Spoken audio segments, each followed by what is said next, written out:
I'm going to take a look at the Pick 5 sequence for Monday night at Yonkers Raceway. It has a $10,000 guaranteed pool. Begins in race 5. In the first leg, I'm going to go 3 deep to 2. Kopi Luwak, the 2-horse, 7-2. Couldn't connect against the 60 claimers. Now the Burke training drops and draws the rail. Gets a new set of hands in Tyler Buter. And when teamed with this outfit, he posts 24% winners. This is a comfortable spot and should be in play from the start. The 6, Soho Dow Jones, 8-1 in the program, has been cashing small checks versus better, and this is another who will face a beatable field. The last win came at this condition on March 17th and then beat better the next week. Did show improvement in the last start. Should be a good price. It could be sitting on a big try. The 7, Nandello N, 4-1, landed at a good level and won it at M1 on June 14th, now steps up, but hasn't been in this cheap in Yonkers in a long time. Jason Bartlett steers, the best to not overlook because this race could set up for a closer. In race 6, 2 deep to 2, Flip My Chip 5-1. Well, we'll see if the extra sharp score against 30 claimers last time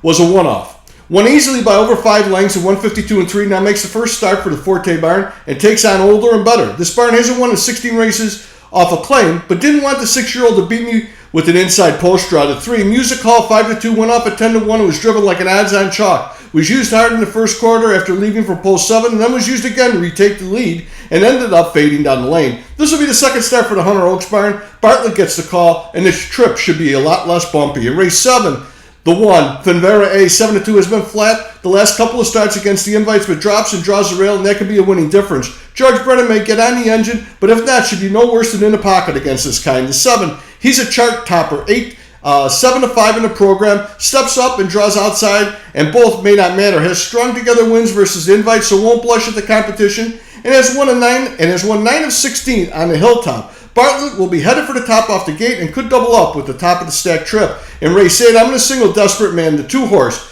2-1 in the morning lane. Raced big in the Battle of Lake Erie in Northfield, but got beat by the pocket horse who tripped out for the 2-hole. This warrior did all the heavy lifting last time into hot fractions, and tonight should get control early on and not look back. In race 9, I'm going to close it out going 2 deep. The 1, All Alone 9-5, shifts back from Philly after a pair of dull efforts, which came after a lame scratch here. So there are question marks, but if healthy, this is a soft spot. Beat similar here on March 10th. Could have his way with this crew of Dial on High. The 3, What Stanley got a 7-2 shifts back from Pocono after an even effort on a good track. Stanley isn't what he was last year, but has been in the mix against better. Beat this kind at the end of March at Yonkers from the 8-hole on a sloppy check, and beat better here in April from post 7. So we'll respect chances tonight. The $1 Pick 5 reads 2-6-7 with 2-3, with 1-7, with 2, with 1-3 for $24, and good luck.